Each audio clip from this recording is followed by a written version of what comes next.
Good evening, students. Audible? Good evening, sir. Good evening. Good evening, sir. Good evening.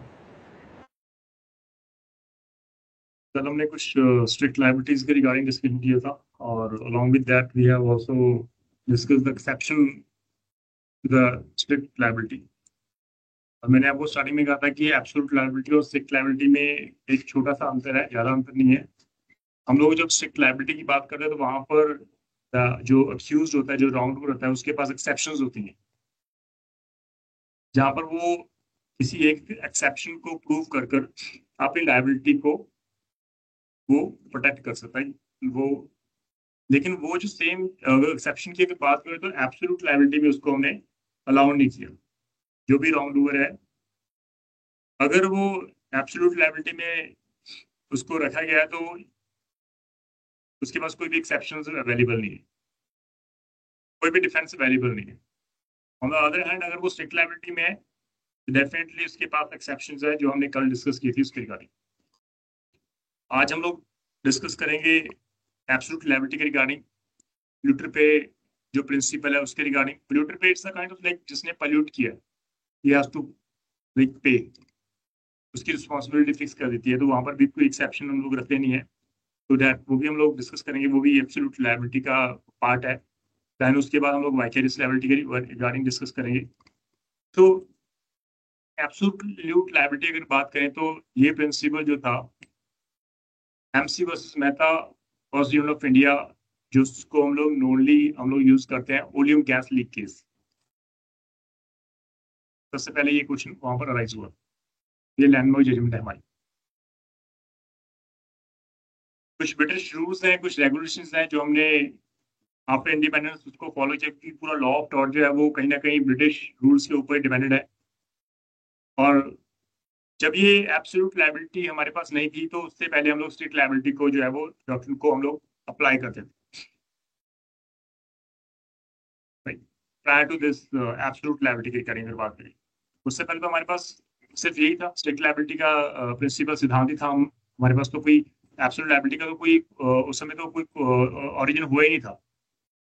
It is originated in the MC method was used in case में. That is the first oleum gas leak case जो था, यहाँ पे उसको हमने बाद में इसको एब्सोल्यूट लायबिलिटी में डिक्लेयर किया था. ये एब्सोल्यूट लायबिलिटी है, यहाँ पर कोई एक्सेप्शन के हम लोग अलाउ नहीं करते.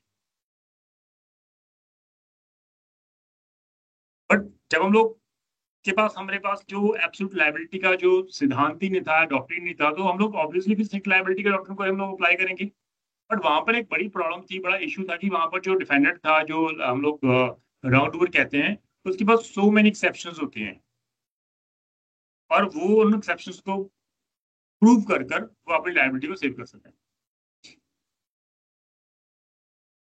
Then oleum gas leak case हुआ.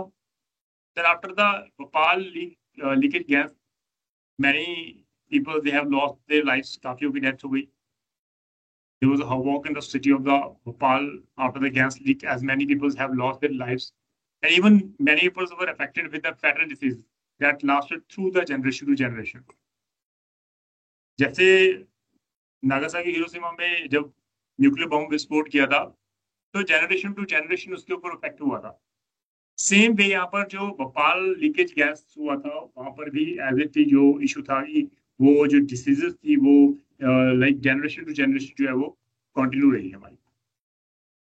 इसलिए कोर्ट को फिर लगा कि ये जो स्ट्रिक्ट लायबिलिटी का जो सिद्धांत है, डॉक्ट्रिन है, वो कहीं ना कहीं इनइफेक्टेड है हमारे इंडिया के सिद्धांत में. तो हमारे इंडिया के लिए वो सूटेबल नहीं है. तो इसलिए उन्होंने एक नया जो डेवलप किया, एक नया सिद्धांत, एब्सोल्यूट लायबिलिटी. एक्सेप्शन को खत्म करके उन्होंने एब्सोल्यूट लायबिलिटी का नाम दे दिया. ऑल्दो रेलिना वर्सेस फ्लेचर का केस, जहां पर स्ट्रिक्ट लायबिलिटी की रिगार्डिंग बात की थी.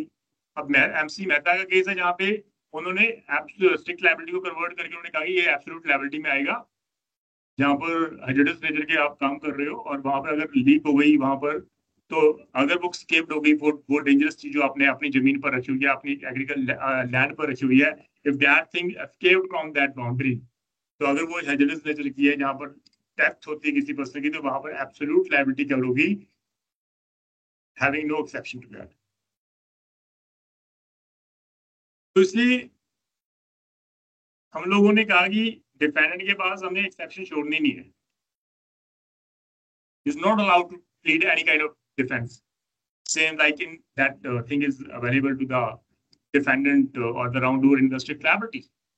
But these exceptions जो है वो they are not allowed to plead in the absolute liability. तो ये हमारा absolute liability का जो सिद्धांत था वहां से हमने शुरू किया. अगर डेफिनेशन की बात करें तो सिंपल है कि हमारे पास आजकल इंडस्ट्री और एंटरप्राइजेस ऐसी हैं जहां पर डेंजरस एक्टिविटी चलती रहती है. जस्ट कि हम लोग कमर्शियल गेन के कारण कहीं ऐसे डेंजरस थिंग को हम लोग अपनी लैंड पर रख लेते हैं कि उसके बाद अगर वो स्केप्ड होगी तो बहुत बड़ा इश्यू क्रिएट हो जाएगा. सो इफ एन इंडस्ट्री और enterprise is engaged in some inherently dangerous activity, अगर वो एंगेज है किसी ऐसी खतरनाक एक्टिविटी से from which it is driving the commercial gain, और आप वहां पर कमर्शियल गेन भी कर रहे हो, and that activity is capable of causing catastrophic damage, then the industry officials are liable to pay compensation to the aggrieved party. Without having any exception, you have to pay the compensation to the person. You cannot plead any defense. Essentially, अगर बात करें absolute liability में तो वो same है, उसके regarding कोई भी डिफरेंस नहीं है. डेंजरस थिंग है जी, डेंजरस थिंग है same way. Liability will rise only अगर जहां पर if there is a dangerous thing, otherwise नहीं. तो डेंजरस चीज चाहिए हमें जो आप अपनी लैंड पर रख रहे हो, एंड उसके बाद उसके चाहिए, that is the second part. और डेंजरस चीज कोई भी हो सकती है, like a large pool of water, electricity, gas, explosive, fumes, rusty wire, so and so. कोई भी डेंजरस चीज. Escape has the same meaning जो एलेन वर्सेस फ्लेचर के रिगार्डिंग डिस्कस किया था, वहां पर भी वो स्केप था. तो स्केप होना जरूरी है, अगर वो स्केप नहीं है तो कोई लायबिलिटी नहीं. So any dangerous thing which is escaped from the defendant's control and cause damage to the plaintiff property और इंजर्ड एनी अदर पर्संस, उसके रिगार्डिंग एब्सोल्यूट लायबिलिटी को कवर किया. Read versus Lyons and company के regarding, plaintiff जो था he was an employ in the defendant's manufacturing company. So while doing her duty, a piece of manufacturing exploded, वो explode हो गया, and she suffered a severe harm. But it was inside the boundary of that. Court ने कहा कि plaintiff was doing her duty, and the accident occurred within the premises. तो escaped क्या हुआ? और वो accident हुआ during the course of the employment. तो defendant की liability तो हम लोग यहाँ पर fix कर नहीं सकते क्योंकि nothing was escaped. But यहाँ पर कोर्ट ने कहा कि it was held that the defendant cannot escape from his liability and a strict liability principle is not applicable in this case. Court ने यहाँ पर पहली बार strict liability का जो सिद्धांत है वो यहाँ पर अप्लाई नहीं होगा, बिल्कुल अप्लाई होगा. बट क्वेश्चन फिर यहाँ पर यह आया कि क्या वो चीज escape थी या नहीं थी. आप अपनी liability से भाग तो सकते नहीं हो. दूसरी बात strict liability को applicable हो नहीं सकती. थर्ड जो क्या whether it was escaped or not, ये क्वेश्चन एक मेन बनता है हमारा. बट इस केस में escape तो था नहीं, बट स्टिल कोर्ट ने उसको फिर भी लायबल ठहराया. लेकिन वो उसके जो प्रिंसिपल्स है कहीं ना कहीं उसको कंपनसेट करने के लिए किसी और मे बी लाइक वो एस्केप तो हम लोग उसको कॉल कभी भी नहीं कर सकते. तो वो ना तो स्ट्रिक्ट लायबिलिटी में कवर होगा ना वो एब्सोल्यूट लायबिलिटी. बट कोर्ट ने फिर भी उसको सिंपैथी बेसिस पे कंपनसेशन के लिए अलाउड किया और डिफेंडर को लायबल ठहराया कि आप उसको कंपनसेट तो एटलीस्ट करो. और जो अगर गेस है वो स्केप में फॉल नहीं करता, it was nothing was escape from that boundary. इसलिए कोर्ट ने कहा ठीक है वो आप बट सिंपैथी बेसिस पे उसको लायबल उठा देगा, अदरवाइज आप जो है उसको पे करो. And non-natural use of land is the same thing that was decided in the Renner versus Fletcher cases. Like in that case, like collecting a water in a large quantity, it was amounted to a non-natural use of land. So non-natural use of land होना जरूरी है. अगर आप domestic purpose के लिए कर रहे हो तो वो तो नॉन नेचुरल यूज नहीं है. तो यहाँ पर non natural use of land होना चाहिए, इसके अलावा आपकी लायबिलिटी फिक्स कभी नहीं होती. देन वाज चीफ एस्केप्ड हो गया, लेकिन किसी को डैमेज तो करेगा तभी है ना आप लायबिलिटी फिक्स करते हो. अगर किसी को लॉस ही नहीं होता no one can claim damages. To make the person liable, यहाँ पर ये इंपॉर्टेंट है कि plaintiff at first needs to show कि defendant had done non-natural use of land. And ये second thing you have to prove कि जो non natural use of land थी वो थिंग एस्केप्ड हो गई और वो डेंजरस थिंग थी. Then you have to prove कि वहां पर उसके कारण resulted injury to other persons, को इंजरी हुई थी, ये आपको प्रूव करना पड़ेगा, अदरवाइज कोई भी लायबिलिटी फेस नहीं होगी. We have a case also, Charing Cross Electricity Supply versus Hydraulic Power Company Limited. इस केस में डिफेंडेंट तो was assigned to supply water at different places. तो defendant was also required to hold minimum pressure. एक pressure maintain करना बहुत important है. आपके घर तक भी पानी आता होगा, तो अगर वो पीछे से प्रेशर ना होगा तो वो आपके घर पर आएगा नहीं. तो एक एटलीस्ट मिनिमम जो प्रेशर है वो आपको मेंटेन करना पड़ेगा. It was the duty of that defendant. But उन्होंने उस मिनिमम प्रेशर को तो मेंटेन किया ही नहीं, आपने एक्सीड कर दिया. But the defendant failed to do so, with the result in bursting the pipeline. वो pipeline burst हो गई different places पे, और जहां पर plaintiff को heavy damages वहां पर हुए. Defendant was held liable in this case even was not at fault. उसकी चाहे गलती नहीं थी, but it was like, क्योंकि वहां पर आपने जो एक सेफ्टी मेजर्स होता है, वहां पर जो आपकी जो इंस्ट्रक्शंस थी, वहां पर आपको एक मिनिमम एटलीस्ट प्रेशर आपको मेंटेन करना पड़ेगा, and you fail to maintain that. So it was all your fault. ये आपके कारण वो चीज एस्केप्ड हो गई, एंड जिसके कारण प्लेंटिफ को नुकसान हो गया, and was obviously a dangerous thing, इसलिए वहां पर आपकी लायबिलिटी फिक्स हो गई. सो स्कोप जो था, हम लोग इंडिया की अगर बात करें एब्सोल्यूट लायबिलिटी के regarding, oleum gas leak tragedy हमारी हुई थी हमारे, तो उसके बाद act of the public liability insurance act 1991 was introduce. तो उसके बाद ये एक एक्ट इंट्रोड्यूस किया गया इंश्योरेंस एक्ट के रिगार्डिंग. ऑब्जेक्ट सिर्फ इतना था कि कंपनसेट किया जाए विक्टिम को और the case where the hazardous substance और handling of the dangerous substances is involved. तो अभी जितनी भी हमारे कंपनीज है, जितनी भी हमारी इंडस्ट्रीज है जहां पर कि हम लोग बात करें यहाँ पर हैजर्डस वर्क काम कर रहे हैं, तो वहां पर पब्लिक लायबिलिटी इंश्योरेंस एक्ट 1991 के अंदर सभी इंप्लॉयज को इंश्योरेंस करना, इट वाज मैंडेटरी नेचर.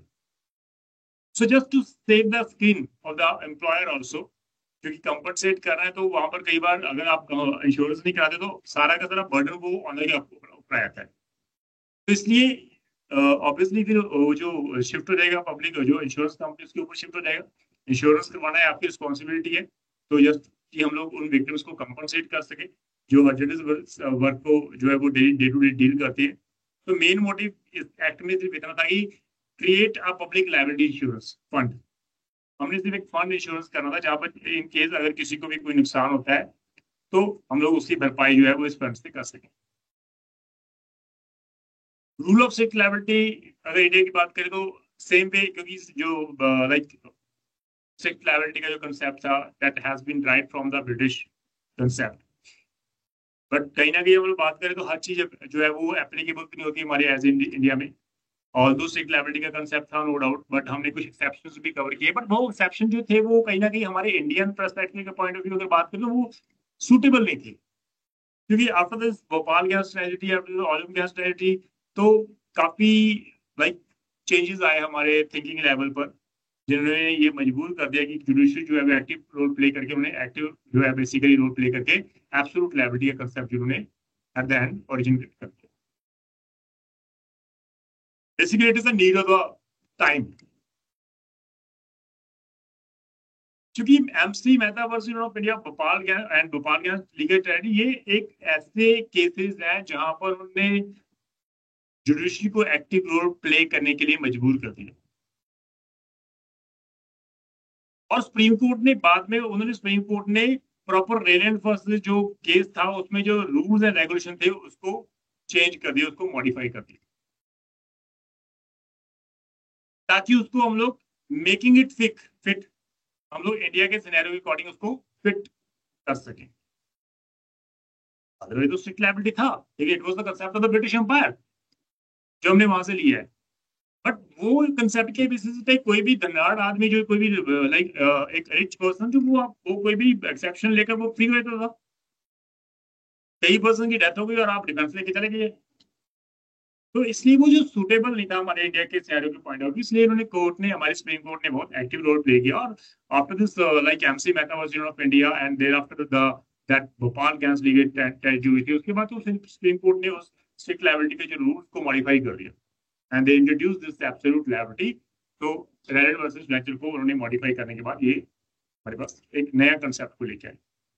तो now we have a modern standard of rule of Rylands Fletcher, जहाँ पे हम लोग उसको इंट्रोड्यूस करके उसको एब्सोल्यूट लायबिलिटी में हमने कन्वर्ट कर दिया। तो अगर हम इंडियन जुडिशरी व्यू की बात करें तो we have a MC Mehta versus case, जहाँ उन्होंने कहा कि like moreover the principle so established in the Rylands versus Fletcher case can not be used in modern era. आज तो पॉसिबल नहीं है, वो कितना ओल्ड टाइम में हमने बनाया था रूल्स, आज भी अगर उन रूल्स को फॉलो करते तो फिर हम लोग उस समय में और हम आज के अगर समय में उन रूलों को यूज करते तो फिर हम लोग क्या महसूस करें कि हमने लाइक डेवलपमेंट हुई है हमारी, क्या हमने तरक्की की है, या वहीं पे हम लोग रुके हुए हैं। इतनी मास लेवल पर जो है वो लाइक डेथ हुई है हमारे भोपाल के ट्रेजेडी के केसेस में, आज भी उन रूलों को फॉलो करें तो वो तो बड़ा नुकसानदायक हो जाएगा हमारी सोसाइटी के लिए। दूसरे रेलन वर्सेस फ्लेचर के रिगार्डिंग डेफिनेटली उसको मॉडिफाई करना, it was the necessity of the time. तो इसलिए सुप्रीम कोर्ट ने एमसी मेहता केस के रिगार्डिंग जो ओल्ड जो रेलन वर्सेस फ्लेचर का रूल था, उन्होंने कहा कि ये हम लोग यूज ही नहीं कर सकते मॉडर्न एरा में। तो very principle was evolved in the 19th century and now we are in 20th century. Court ने कहा ये पॉसिबल नहीं है। आज तो हम लोग इंडियन रेवोल्यूशन के बारे में बात कर रहे हैं और आप पीछे जो है ओल्ड प्रिंसिपल के सिद्धांत पर आज भी हम लोग कह रहे हैं कि स्ट्रिक्ट लायबिलिटी अप्लाई करो। सुनने का कि जब इंडियन में when the Indian industrial revolution India has just began, तो हमारे को सिर्फ ये आउट नहीं कि आज हम स्ट्रिक्ट लायबिलिटी के लेकर रिगार्डिंग उनको सोच रहे हैं। जो जस्टिस भगवती था, वो सेड दैट कि रूल ऑफ स्ट्रिक्ट जो था it was evolved in 19th century, the time when industrial were at the primary stage. अब तो पीक पे है, अब तो पीक पे है 21st सेंचुरी में। इसलिए ये तो रिक्वायरमेंट नहीं है कि उसको स्ट्रिक्ट लायबिलिटी को आज भी यूज करें, तो वहां पे से उनको मॉडिफाई करने का requirement, was a need of the time. Then division bench Andhra Pradesh high court ने के नेगेटिव यूनिवर्सिटी ऑफ इंडिया में भी इसको एम्फसाइज किया कि yes this is the need to alter the old principle. ये रेलन वर्सेस फ्लेचर जो था, ऑल्दो उसको एक्सेप्ट किया गया था इंडिया में, but it was the old rule, तो that principle is needed to be modified. जहां पर कोर्ट ने उसको एटलीस्ट मॉडिफाई कर दिया। तो term absolute liability has been normal justice in his judgment, Blackburn, the judge, referred to the liability as absolute, but liability was in fact strict. आज भी अगर देखो, अगर सेंस की बात करें, जो मेन इंग्रेडिएंट्स है हमारे ऑफेंस को प्रूव करने के लिए वो सेम है, जो स्ट्रिक्ट लायबिलिटी में वो जो एब्सोल्यूट लिमिट वो सेम है, बट डिफरेंट क्या है, सिर्फ एक्सेप्शन का, वहां पर एक्सेप्शन अवेलेबल है स्ट्रिक्ट लायबिलिटी में और यहाँ पर एक्सेप्शन अवेलेबल नहीं है। तो इसलिए ब्लैकबर्न जो जस्टिस था, he refer to the liability as absolute. उन्होंने कहा ये एब्सोल्यूट लायबिलिटी है, बट अगर ध्यान से देखा जाए तो क्या वो सेम नहीं है? The liability was in fact strict and in no way was it absolute. तो रूल ऑफ जो फ्लेचर था was made subject to so many exceptions that in reality were very little of the rule was left. तो वहां पर तो कोई बैठता ही नहीं था, कोई भी पर्सन एक्सेप्शन को प्रूव करता था तो अपनी लायबिलिटी को सेव कर लेता था। तो जो अभी रिसेंट ट्रेंड है, हम लोग बात करें क्योंकि अभी मॉडर्न एरा है, मॉडर्न थ्योरी को इम्प्लीमेंट करना इट इज अ रिक्वायरमेंट, इसलिए हमने उस स्ट्रिक्ट लायबिलिटी को हमने मॉडिफाई करके उसको एब्सोल्यूट लायबिलिटी में कन्वर्ट कर दिया।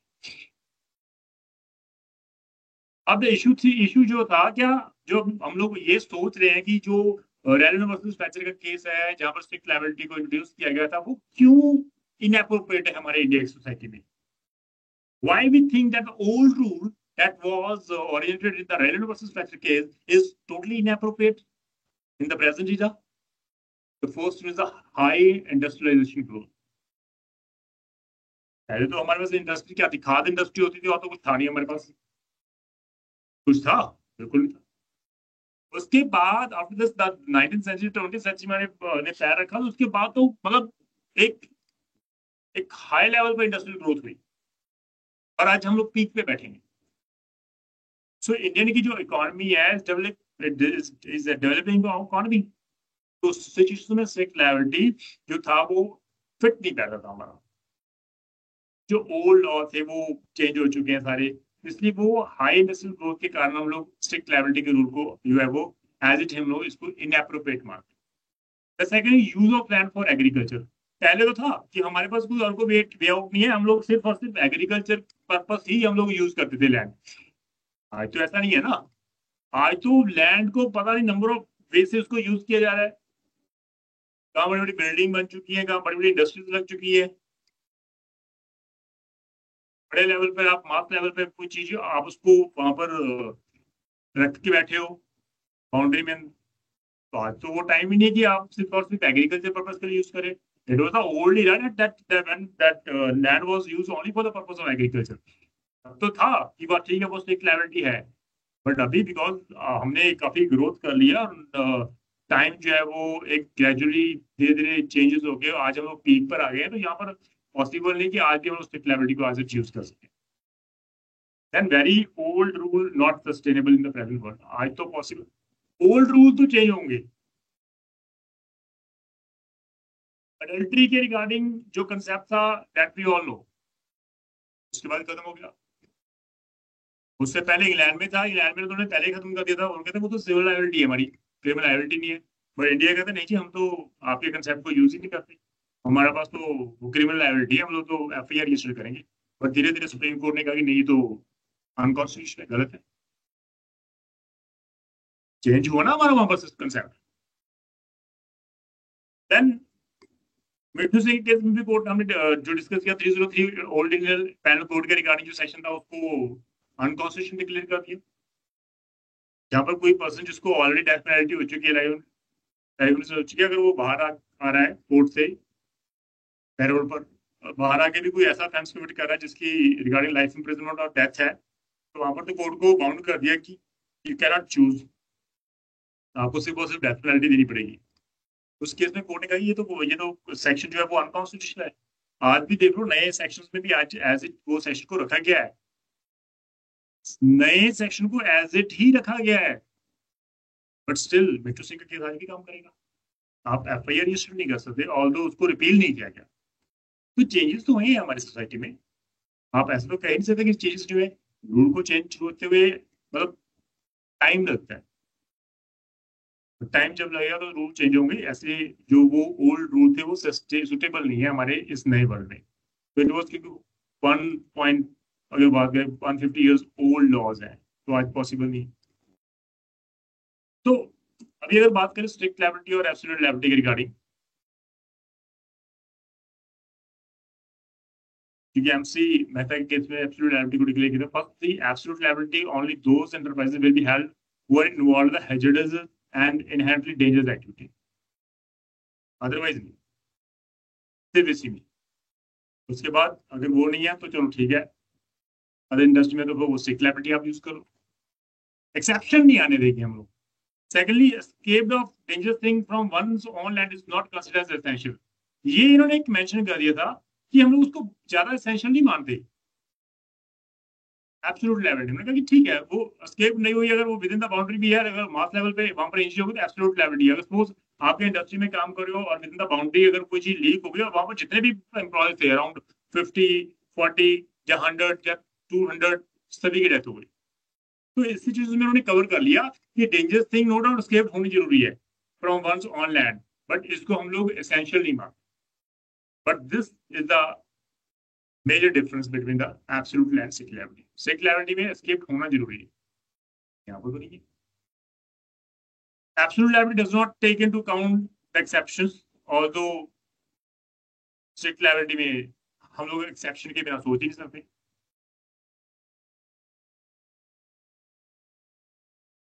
रेलर वर्सेस फ्लेचर का केस तभी अप्लाई होगा जब हम लोग नॉन यूज ऑफ लैंड के बारे में डिस्कस करते हैं। Whereas जो new rule of absolute liability can be apply to natural use of land also, अगर आपके कारण मास लेवल पर इंजरीज हुई है, डेथ हुई है। तो एब्सोल्यूट लायबिलिटी कैसी चीज है जहां पर चेंजेस बहुत हुए हैं। कोई भी डेंजरस सब्सटेंस अगर आप नेचुरल यूज ऑफ लैंड के अकॉर्डिंग भी कर रहे हो, but if such substance escape, अगर वो स्केप्ड हो गया तो it would be held liable even though he had take proper care and precaution. तो ये प्लीज इसको ध्यान में रखना, ये में डिफरेंसेस बहुत इंपॉर्टेंट है, जिसके कारण आपके कंसेप्ट मोस्ट प्रॉब्ली क्लियर हो गए होंगे। पहली बात, second clause is important. Second जहां पर एक्सेप्शन की बात करें, उन्होंने कहा कि डेंजरस चीज एस्केप्ड हो ये एसेंशियल नहीं है एब्सोल्यूट लायबिलिटी के लिए, बट ऑल दो हम लोग दूसरे हैंड की अगर बात करें स्ट्रिक्ट लायबिलिटी के लिए वो एसेंशियल है। फोर्थ पॉइंट में यहाँ पर उन्होंने कहा कि natural use of non natural use of land होना जरूरी है रेल वर्सेस नेचुरल केस में स्ट्रिक्ट लायबिलिटी में, बट एब्सोल्यूट लायबिलिटी वो भी उन्होंने जो है वो उसको लिबरल लिया है। वो कहते हैं अगर आप नेचुरल यूज ऑफ लैंड भी करते हो लेकिन वहां पर आप किसी लाइक डेंजरस थिंग को जो स्केप्ड हो गई, तो जहां पर किसी को लाइक खतरा हो गया तो यू आर लायबल। तो ये चेंजेस है हमारे सोसाइटी में। देन स्कोप की अगर बात करें, no doubt do not have any exception. पहली बात तो हमारे पास एक्सेप्शन नहीं है। वेरी वाइड स्कोप, नई चीजें इंट्रोड्यूस हो गई कि भाई एस्केप ना भी हो तब भी लायबिलिटी है।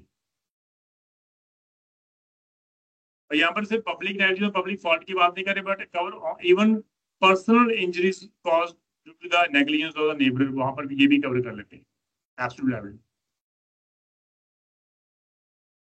नॉन ऑक्यूपायर ऑफ लैंड को भी हम लोग कवर कर रहे हैं, वो भी लायबल हो जाएंगे अगर उनकी इन्वॉल्वमेंट वहां पर हुई तो। Then this is the major part, polluter pays principle. किसी ने सुना है पोल्यूटर पे प्रिंसिपल के regarding? Any one? Polluter pay environment के रिगार्डिंग, बेसिकली इसको एनवायरनमेंट के रिगार्डिंग इसको इंट्रोड्यूस किया गया था। एनीवन?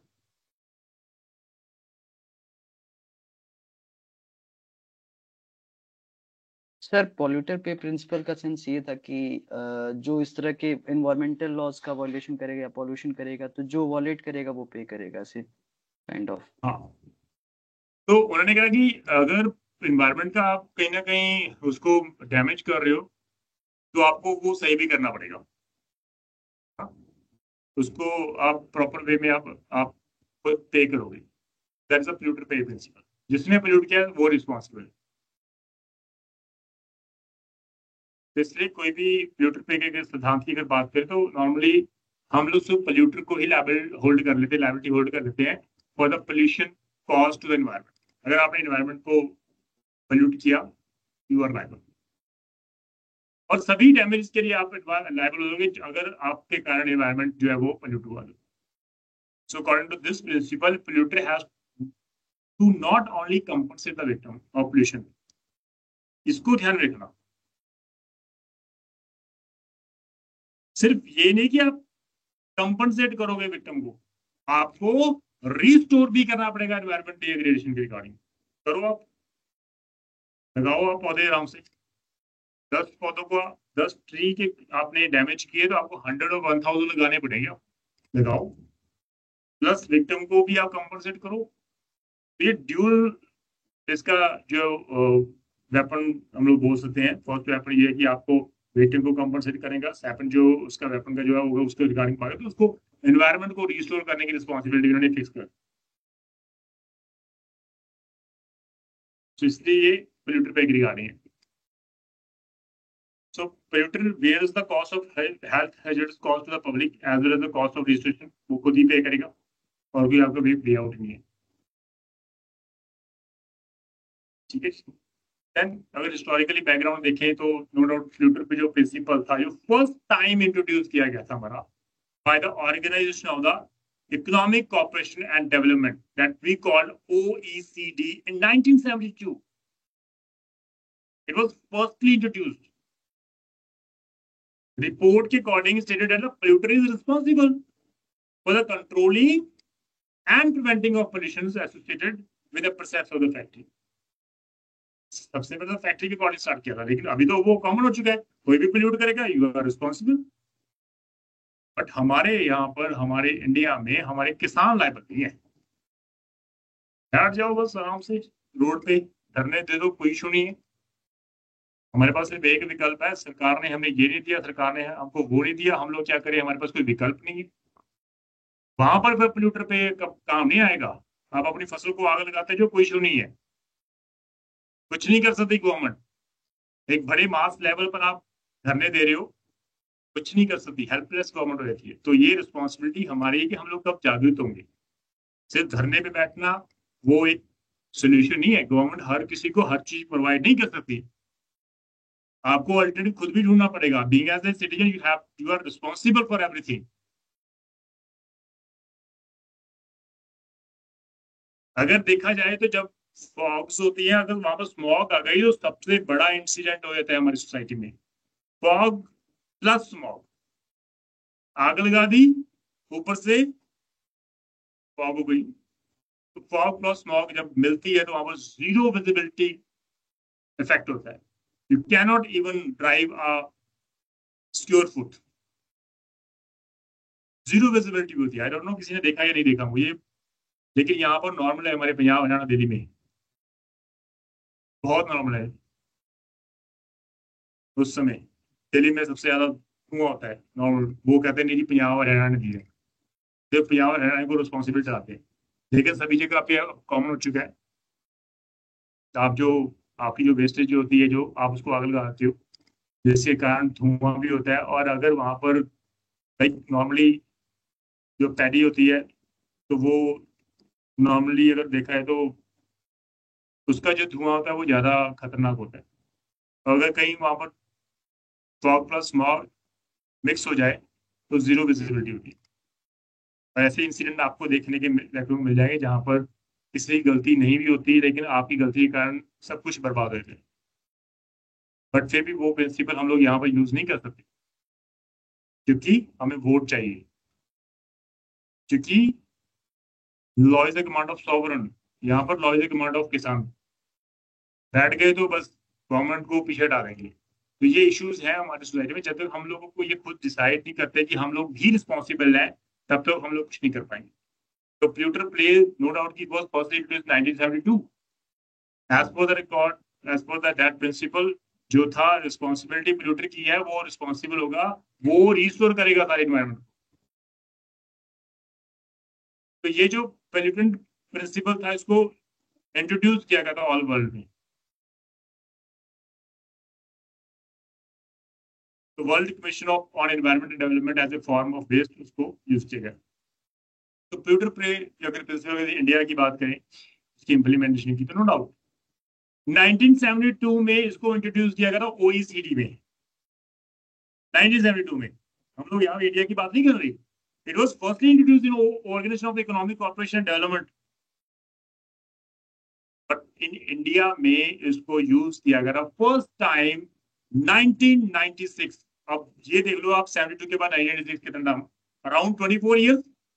72 to 82, 82 to 92, 92 प्लस 4, तो 24 ईयर के बाद हमने उस प्रिंसिपल को फर्स्ट टाइम यूज किया इंडिया में। In case Indian council of environmental legal action was university, यहां पर हमने अप्लाई किया। जस्टिस दलवीर भंडारी थे at that time.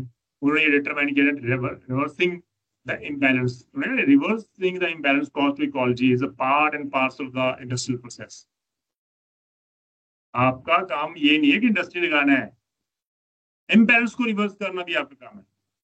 Reversing the imbalance caused to ecology is a part and parcel of the industrial process. Thus, financial responsibility of taking prevention and controlling measures for the pollution caused should rest upon the industry which caused the pollution. उन्होंने ये भंडारी ने ये decide किया था कि भाई आप ही responsible हो। अगर आपके कारण कोई पोल्यूशन हुआ है तो ये पूरी की पूरी responsibility rest upon the industry जिसने पोल्यूट किया। तो फाइनेंशियली बर्डन जो था आप शिफ्ट नहीं कर सकते गवर्नमेंट के शोल्डर पे। गवर्नमेंट ने आपके ऊपर शिफ्ट कर दिया, आप पे करो, आप लूट क्यों रहे हो, आप ही पे करो।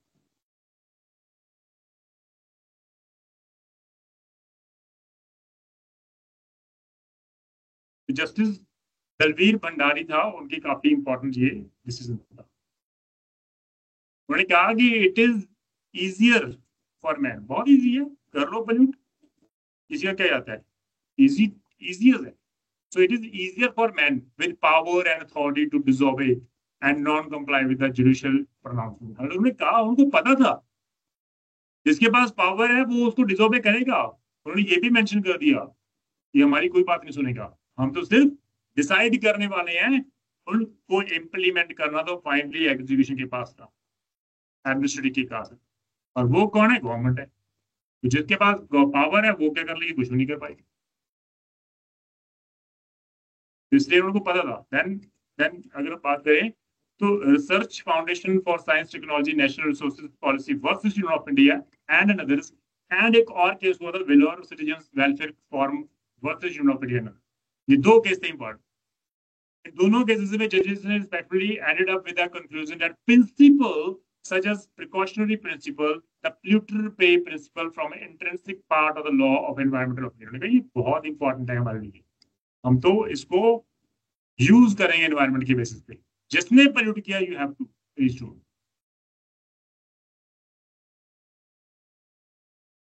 इसलिए ये दोनों की केसेस इंपॉर्टेंट है। अगर नेक्स्ट अगर बात करें AP pollution control board versus professor MV Naidu retired and others ने एक फाइल की थी। उसके रिगार्डिंग द जजेस further improve the scope of the implementation of the principle. Further इसको इंप्रूवमेंट की इस केस में। द जजेस enable the court tribunals and other environmental organisation to apply this principle. तो उन्होंने कोर्ट को और ट्रिब्यूनल को कहा कि इन प्रिंसिपल्स को अप्लाई करो when cases are registered in the tribunals और ऑर्गेनाइजेशन। अपना वर्ड उसको यूज करो। तो ये भी एक उनको फर्दर पावर देगी। और ये आपको सबको पता है, right to life and liberty. Right to life एक ऐसा आर्टिकल है जो सबसे बड़ा माना जाता है हमारे कॉन्स्टिट्यूशन में, जिसकी इंटरप्रिटेशन अगर करने बैठ गए तो पूरा का पूरा कॉन्स्टिट्यूशन एक साइड में और 21 की इंटरप्रिटेशन एक साइड में हो जाएगी। कितने ऐसे कॉन्सेप्ट को हमने इंट्रोड्यूस किया 21 आर्टिकल में कि ये भी हमारा राइट टू लाइफ लिबर्टी में ऐड करेगा। वैसे ही फ्रेश एयर का जो राइट है वो आर्टिकल 21 में फॉलो करता है। और कोई भी पर्सन नो डाउट ऐसे आपके राइट को वायलेट करेगा तो you have to punish those persons. तो ये आर्टिकल 21 जो है हमारा basic right of every Indian inheritance के रिगार्डिंग है। तो right to life and personal liberty as simple as it can be, act polluting the surrounding of locality would take away the basic right from the inhabitants। आप छीन रहे हो उनके अधिकार को, जो उसका अधिकार आर्टिकल 21 में दिया गया है।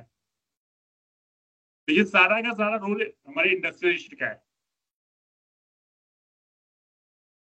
और कोर्ट ने कहा कि भाई यहाँ पर तो ये कम्युनिटी पार्टिसिपेशन रिक्वायर्ड है हमारी। एक पर्सन कुछ नहीं कर सकता। कम्युनिटी पार्टिसिपेशन अगर करेगी तो ये समझ के करेगी हमारी वो ड्यूटी है कि हमने एनवायरनमेंट को पोल्यूट करने से बचाना है। और सिर्फ एक कम्युनिटी पार्टिसिपेशन ही है जो हमारे एनवायरनमेंट को प्रोटेक्ट कर रही पोल्यूशन के रिगार्डिंग। उसके बाद हमारे पास नेशनल ग्रीन ट्रिब्यूनल्स एक्ट आ गया, जिसका सेक्शन 20 कहता है कि tribunal can apply for the principle of sustainable development, the polluter pay principle and precautionary principle while passing any order, award and decision for balancing the development without harming the mother earth। कर सकते हो, उनको power दे दी, damages नहीं होने चाहिए हमारे। तो polluter pay principle ऐसे भी है हमारे पास। Large number of vehicular emissions जो है व्हीकल के रिगार्डिंग एमिशंस जो है, अदरवाइज जो व्हीकल्स हैं उनके कारण भी तो पोल्यूट हो रहा है हमारे एनवायरनमेंट। कितने व्हीकल्स हैं हमारे पास, कितनी इंडस्ट्रियलाइजेशन है। तो वेहिकुलर एमिशंस जो है वो बहुत लार्ज लेवल पर इफेक्ट करते हैं हमारी पोल्यूशन को। और नियरली उन्होंने कहा कि 2/3 ऑफ द डेथ जो है, 2/3 ऑफ द डेथ नॉर्मली कहते हैं ये इसके कारण होती है, पोल्यूशन के कारण। तो 2015 में उन्होंने कहा कि 2000 मतलब 2/3 मतलब 3,85,000 डेथ सिर्फ पोल्यूशन के कारण हुई।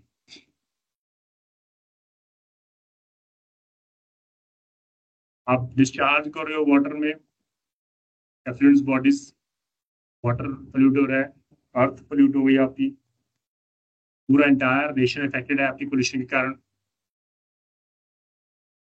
तो ये फिर आने थे आपको पोल्यूटर पे एनवायरनमेंट, तो फिर आपने इंट्रोड्यूस करना ही करना। Then we have a certain landmark judgements.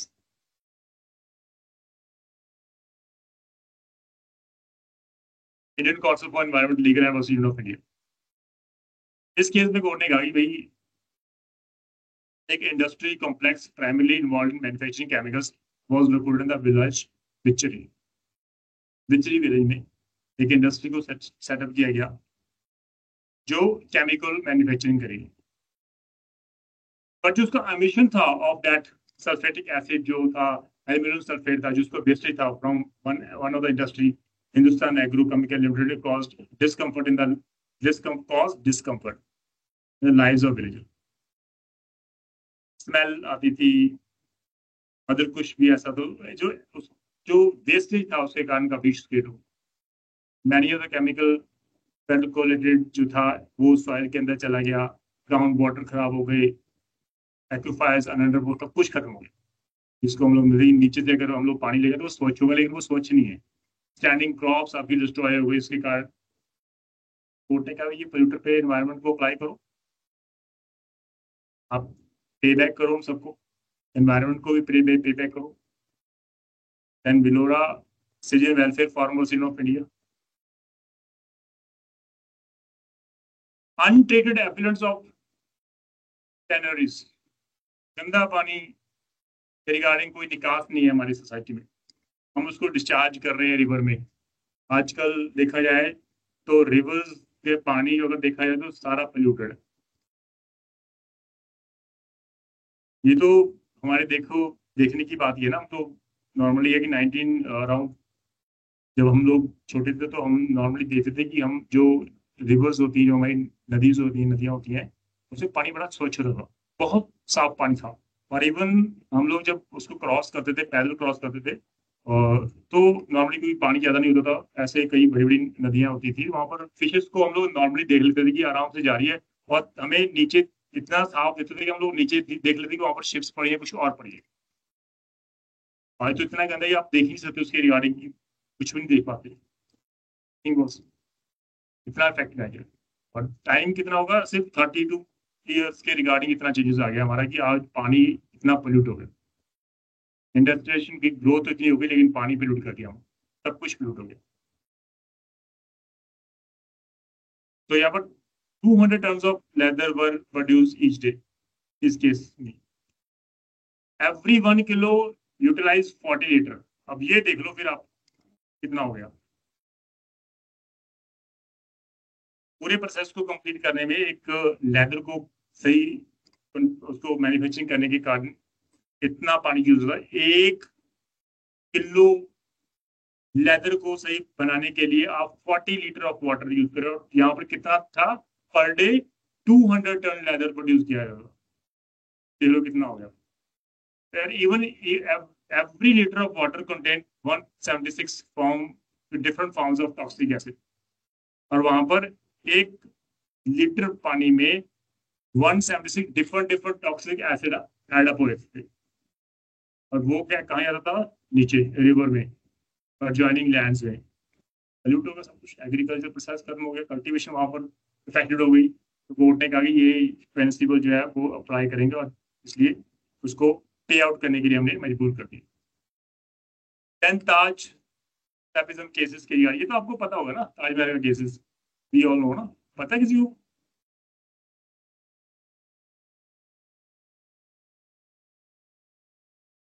Taj Mahal देखा किसी ने? यस ये सर, सारे इस मेरे केस ऐसे ही हैं। में ये हुआ था कि इंडस्ट्रीज नहीं, जो थी पहले तो ये ताजमहल बताओ के। किसी ने देखा है? मैं पहले तो ये पूछ रहा हूँ, किसी ने देखा है ताजमहल? हाँ मैं सर। तो नहीं गया, मैं पूछ रहा हूँ आपसे, किसी ने हाँ विजिट किया सर, है वहां पर? नहीं किया? जी सर किया है। किया है सर। ओके अनिल, कभी उसके नीचे का भी जाके देखा उन्होंने आपने? वो उसका जो बेस है वो किस चीज का बना हुआ है? वो उसका बना हुआ क्या कहते हैं, क्या कहते हैं, इसका पत्थर का ही बना सर उसका। लकड़ी का बना हम्म, हुआ है। अच्छा लकड़ी, ध्यान नहीं दिया लकड़ी का था। बना हुआ, किसी को नहीं पता, वो लकड़ी का बेस है वो नीचे सारा, और इसलिए उसको रखा गया है बिल्कुल नदी के किनारे। जी जी। और वहां पर पानी उस लकड़ी में जाता है, और लकड़ी को पानी मिलता है तो वो एज इट प्रॉपर उसको बैलेंस बना के रखती है। जब पानी उसको नहीं मिलता तो वो सूख जाती है लकड़ी, जिसके कारण वो जी जी दीवारों पे थ्रेड आती स्टार्ट होती है। तो बड़ा जी। इश्यू क्या था इस रिगार्डिंग, बहुत बड़ा इशू था। और वहां पर इंडस्ट्रियलाइजेशन जो बिल्कुल वहां पर पास आ गई थी, तो एमसी मेहता ऑफ इंडिया के केसेस को हमने उसको रिफ्लेक्ट कर दिया, कि यहाँ पर जो ताजमहल के केसेस में भी ये सबसे बड़ा फैक्ट था हमारा। इसमें कुछ कलर चेंज होना शुरू हो गया था, ऐसा हाँ कुछ वही सुना। चेंजेस हो गया ना, वहां पर जो इंडस्ट्रियलाइजेशन थी वो बिल्कुल पास थी वहां पर। जी जी It was rated that by the PESCO that rated that the polluter pay principle apply can if the need of the application of this principle in the present case. उन्होंने कहा the dwelling or decaying of the priceless national monument पीलापन शुरू हो जाता था. That was the matter of concern in this case. According to the report, National Environment Engineering Report, ये Engineering Report Institute था. ये वदराजन कमेटी 1955 दो बार रिपोर्ट दी थी. उन्होंने कहा फाउंड्रीज, केमिकल इंडस्ट्रीज और मथुरा रिफाइनरी जो स्पेसिफिकली उनको कहा गया था वर द मेजर पोल्यूटर. वो सबसे ज्यादा पोल्यूट कर दी थी हमारी पूरी ताजमहल को, जो बिल्कुल पास थी नदी के दूसरे किनारे थे. और कोर्ट ने ऑर्डर कर दिया कि ये जो इंडस्ट्रीज है तो switch to gas from fuel और shift their location of work. या तो फ्यूल से आप गैस में आ जाओ या आप यहाँ से कहीं और चले जाओ. Industries which did not comply with the orders, those industries were shut down unconditionally. बिना किसी कंडीशन को उसको शट डाउन कर दिया. कोर्ट इतनी सख्ती यहाँ पर, क्योंकि ताजमहल था हमारा मॉन्यूमेंट. तो जस्टिस कुलदीप ने ऐड किया कि न्यू डायमेंशन जो था पोल्यूटर पे प्रिंसिपल इस केस में हमने अप्लाई कर दिया. इंस्टेड ऑफ वर्कर्स जो थे हमारे इंडस्ट्री के should suffer as a result of closure of और शिफ्टिंग ऑफ. नो डाउट कईयों के घर बंद हो गए क्योंकि आपका जो था वर्क आपसे छीन लिया. जब इंडस्ट्री बंद कर दी तो नेचुरल बात है वहां पर अनएम्प्लॉयमेंट हो गई.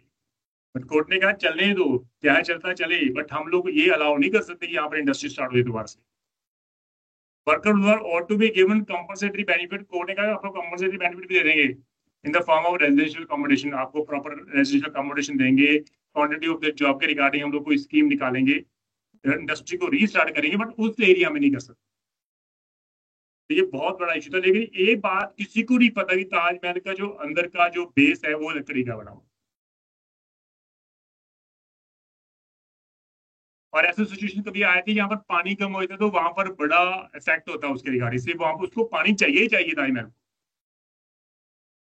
तो ये इसलिए इसको भी यहाँ पर अप्लाई किया गया था हमारा.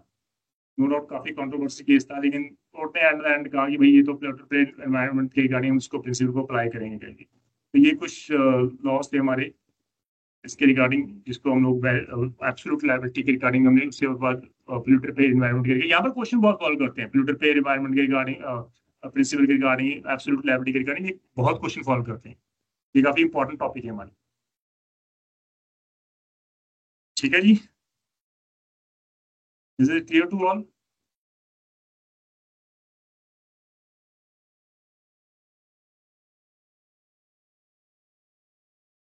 सर एब्सोल्यूट लायबिलिटी गवर्नमेंट पे होती है क्या? सॉरी, एब्सोल्यूट लायबिलिटी गवर्नमेंट पे होती है क्या? सब पे होगी जिसने एनवायरनमेंट किया. गवर्नमेंट कुछ नहीं है, बस एब्सोल्यूट मींस एब्सोल्यूट जो एनवायरनमेंट को पोल्यूट करेगा आप पे करो उसको. कभी आपने देखा है आप यार आप अभी इस कंसेप्ट को अगर मैं अभी बेटर वेज में उसको एक्सप्लेन करूं तो मैं आपको सिंपल से बताऊंगा कि आपने पिछले 10 साल में during the tenure of this government ना, प्रेजेंट गवर्नमेंट, रोड मिनिस्टर कौन रहा है? Nitin Gadkari sir. Nitin Gadkari. Is one of the best cabinet minister, one of the best, जी जिसने जी जी पूरे नेशन में रोड के जाल बिछा दिए. और जी कभी जी इसके बारे में आपने सोचा कि नो डाउट कि कितने ट्रीज को काटा गया होगा? कभी सर सोचा है? बहुत ट्री कटे हैं सर. Yes sir. इमेजिनेशन ही नहीं कर सकते. जी जी आज से 15 साल, 20 साल, 25 साल पहले या 30 साल पहले वापस जाओ तो नॉर्मली क्या कि रोड बनती थी, लेकिन उसके साइड में गवर्नमेंट कभी भी उसको रिस्टोर करने के प्लान नहीं थी. उनके पास कोई वो जो उनको छोटे छोटे पौधे लगाने की वहां प्रतिक्रिया थी नहीं हमारी. हम तो सिर्फ रोड बनाने वाले, जी जी काटने वाले, डेट्स इट. अभी क्योंकि ये पोल्यूटर पे एनवायरनमेंट है, अगर आपने पोल्यूट किया तो आपको पे भी करना पड़ेगा. इसलिए गवर्नमेंट जब भी ये रोड बनाती है तो साइड बाय साइड वो इतने ट्रीज लगा देती है कि आने वाले 10 साल में वो उससे 2 गुना 3 गुना जो है वो आपको बेटर एनवायरनमेंट के लिए आपको ऑक्सीजन प्रोवाइड कर सकते. तो ये पोल्यूटर पे एनवायरनमेंट ही है, ये स्कीम है उसकी. अगर आप काट रहे आपको 2 लगाने पड़ेंगे, छोटे ट्रीज आपको लगाते जाओ. तो नॉर्मल है. देखो ग्रोथ करना ये हमारी मजबूरी है, डेवलपमेंट हमारी मजबूरी है. अगर अब हम लोग डेवलपमेंट में हम लोग पीछे रह गए तो कोई भी हम हमारे ऊपर कब्जा कर सकता है. कोई भी हम लोगों को आग दिखा के निकल जाएगा। तो वैसे भी हम लोग इतने लेवल पे आ चुके हैं कि सभी को पता है, पूरे नेशंस को, सभी कंट्रीज को पता है इंडिया के पास कुछ सब कुछ है। तो इसलिए ये जो पोल्यूटर पे प्रिंसिपल है, ये गवर्नमेंट के ऊपर भी एज इट एप्लीकेबल होता है। आप देख लो जितने भी रोड्स बनते हैं उसके साइड बाय साइड आपको लगाने ही पड़ेंगे, सेटअप करना ही पड़ता है।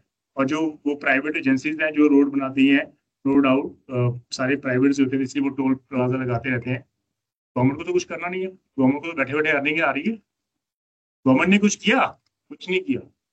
बड़े बड़े पर्सन जो है वो टेंडर ले लेते हैं, फिर परचेज करते हैं रोड। रोड को परचेज करना वो भी गवर्नमेंट आपको देगी, पे आपको करना पड़ेगा। आप रोड बनाते जाओ, साइड बाय साइड ट्रीज लगाते जाओ। गवर्नमेंट को कितना बेनिफिट है? कुछ नहीं किया उन्होंने, कोई इन्वेस्टमेंट नहीं, कोई कुछ नहीं है। आपको जीएसटी मिलती आ रही है, कितना बेनिफिट हुआ। बट गवर्नमेंट हमेशा ये उसको रिस्टोर करने के प्लान के रिगार्डिंग हमेशा वर्कआउट करते रहती है। इसलिए गवर्नमेंट के ऊपर भी एज इट ही एप्लीकेबल होगा ये हमारा। ठीक है जी। Now the most important that's the vicarious liability. Vicarious, जहां पर एक पर्सन दूसरे के एक्ट के लिए लायबल होगा। One person liable for the act of the others.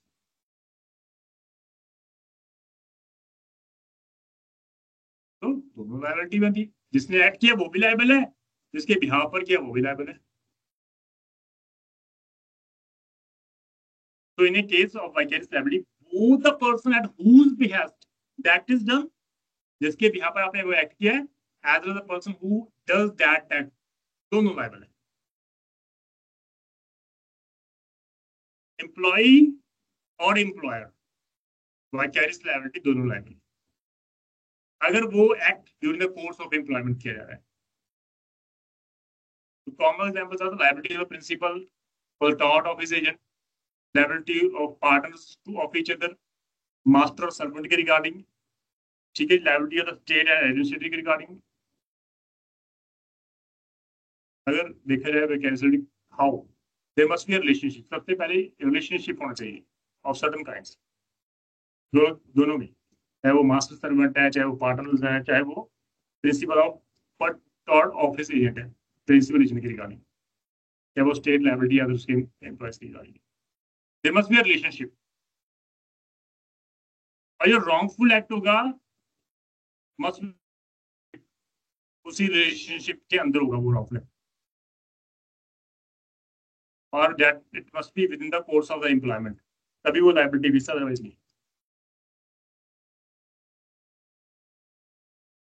And vicarious liability of the state, the most hot topic. Administration जो word है वो गवर्नमेंट और स्टेट के रिगार्डिंग है, हम लोग सिनोनिमसली वर्ड यूज करते हैं। एडमिनिस्ट्रेशन मींस हम लोग हमेशा देते हैं स्टेट और गवर्नमेंट, चाहे वो सेंटर है चाहे वो। कैसे वो लायबल है एडमिनिस्ट्रेटर? उसके सर्वेंट के द्वारा कमिट किए गए एक्ट के कारण।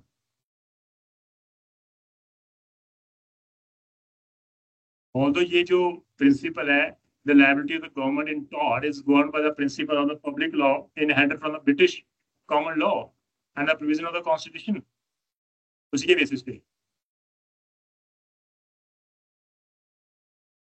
तीन सिद्धांत है हमारे लिए। The first, respondent period means that the principal be liable, इसका मतलब ये है facet per alium facet per se means he who act through another does it himself, like the same way principal agent के regarding, दोनों partners के regarding,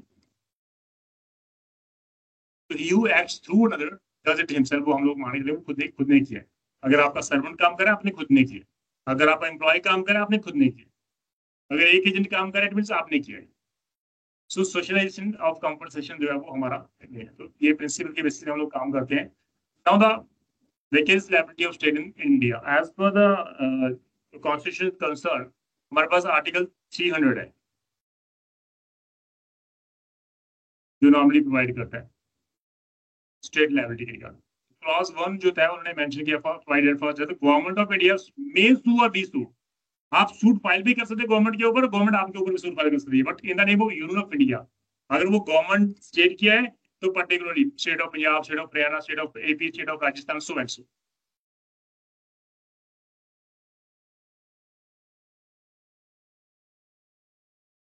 and secondly उन्होंने कहा कि गवर्नमेंट ऑफ इंडिया और गवर्नमेंट ऑफ दैट स्टेट में sue or be sued in relation to the respective affairs in the like cases.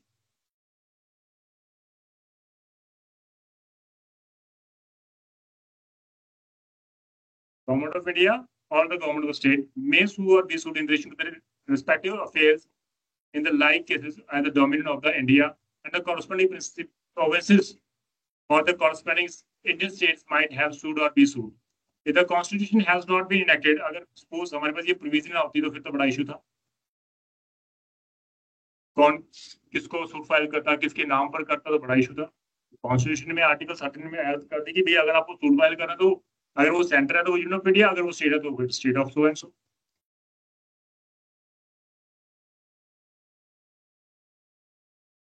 और जो रूल्स एंड रेगुलेशंस होंगे जो पार्लियामेंट के द्वारा सेटअप किए गए हैं, जो स्टेट के द्वारा सेटअप किए हैं, वो उन रूल्स एंड रेगुलेशन के अकॉर्डिंग उनको फॉलो करके ही आप सूट फाइल करते हो, और आज यहाँ पर आपके ऊपर सूट फाइल किया जा सकता है। लाइक ये इंपॉर्टेंट है।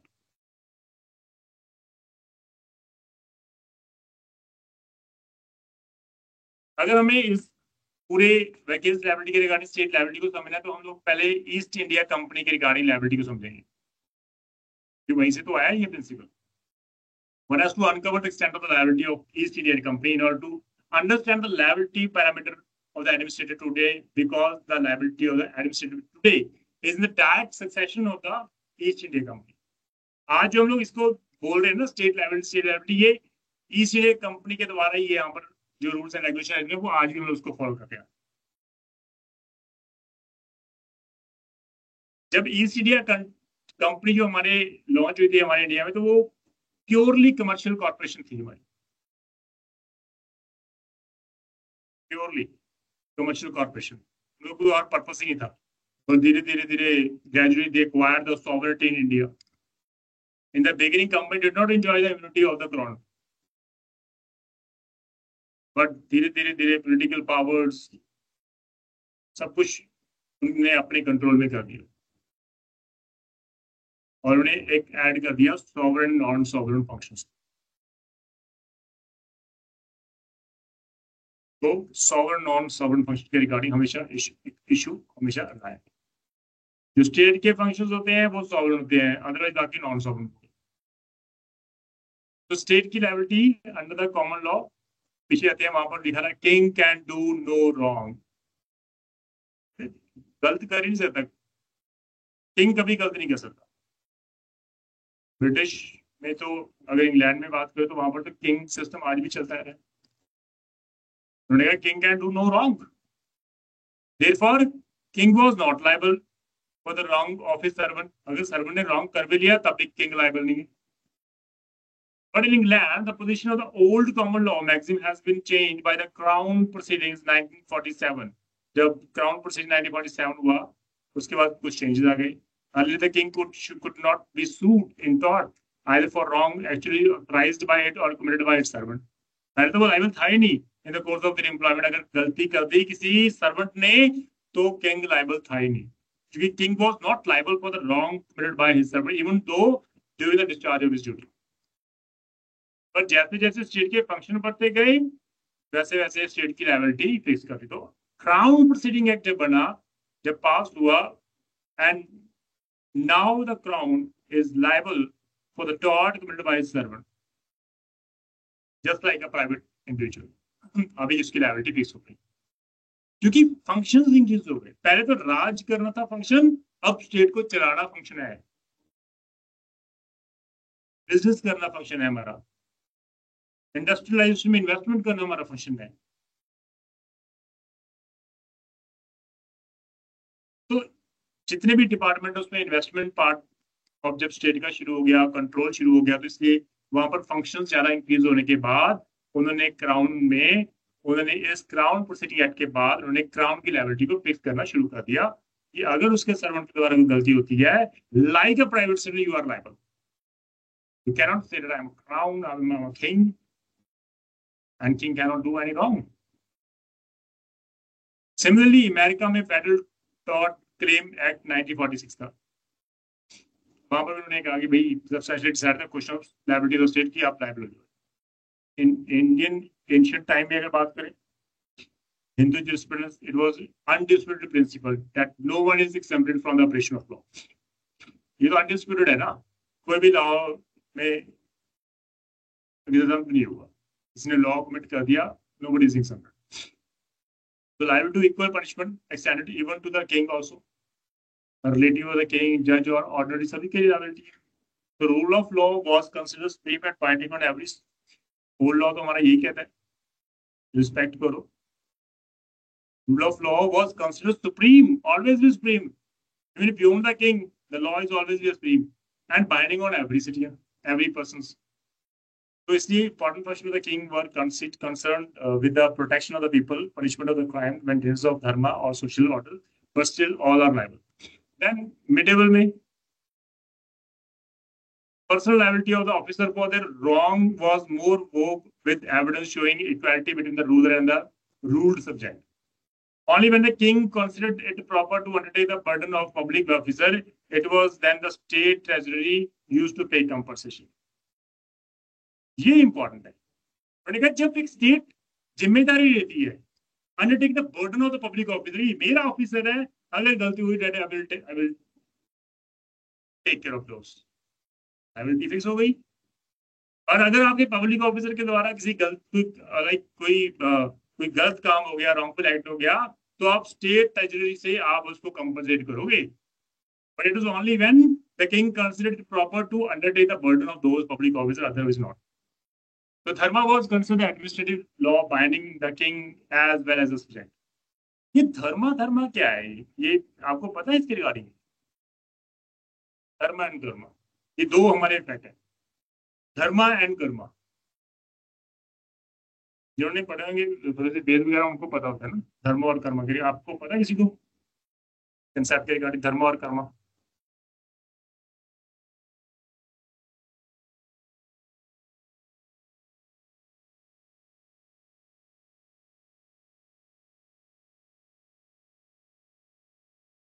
ये दोनों कंसेप्ट साइड बाय साइड चलते हैं। Karma means to do the right things. Karma means अगर रॉन्गफुल एक्ट हो गया तो यू आर लायबल। आपके कर्म जो है वो आपके साथ देंगे और आपको पे आउट करेंगे। अगर आपने अच्छे कर्म किए तो गुड, धर्मा। अगर आप गलत काम कर रहे हो तो कर्मा आपको पनिश भी करेगा। इट इज कर्म, जिसको हम लोग बोलते हैं नॉर्मली। कर्म, हमारे कर्म थे जो ऐसा हुआ, नॉर्मली हम लोग सोच लेते हैं। ये हमारे ओल्ड कंसेप्ट है जो उसके रिगार्डिंग हम बात करें। हिंदू और मुस्लिम लॉ में दोनों में यही बात जो कर रहे हैं रूलर के regarding, administrative justice as per the possible, the rest was done by the exceptionally learned and honest जजेस के रिगार्डिंग। ये जो कंसेप्ट को फॉलो करना, ये सारे जजेस के रिगार्डिंग उनको कैसे इंप्लीमेंट करना है, कैसे नहीं करना।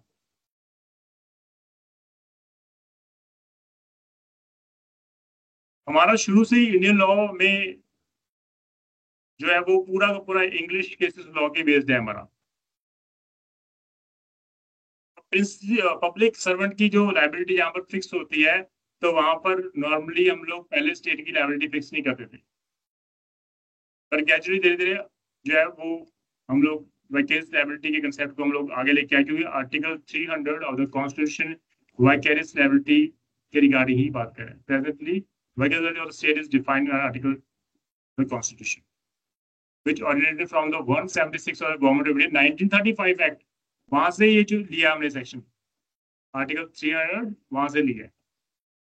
This could be traced back to the section 32 of the government. और उससे पहले कहां पे था?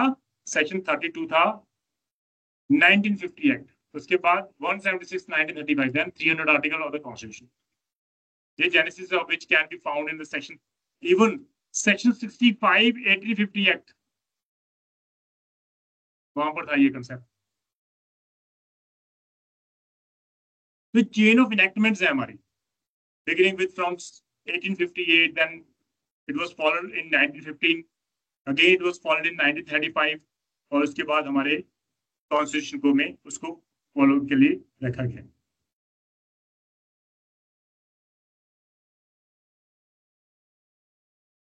सो liability of the government is the same as that of the East India company 1958, उसको एज इट रखा गया।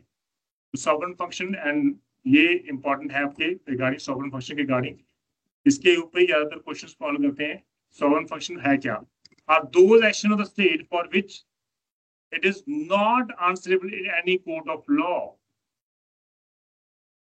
जहां पर आंसरेबल नहीं है सॉवरेन, वो functions.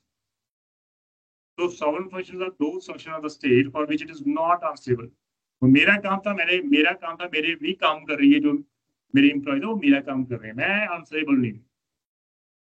For instance, acts such as the defense of the country, raising and maintaining armed forces, making peace of the war, foreign affairs, acquiring and retaining territory, are functions which are indicative of external sovereignty and are political in nature. ये सारे sovereign functions हैं।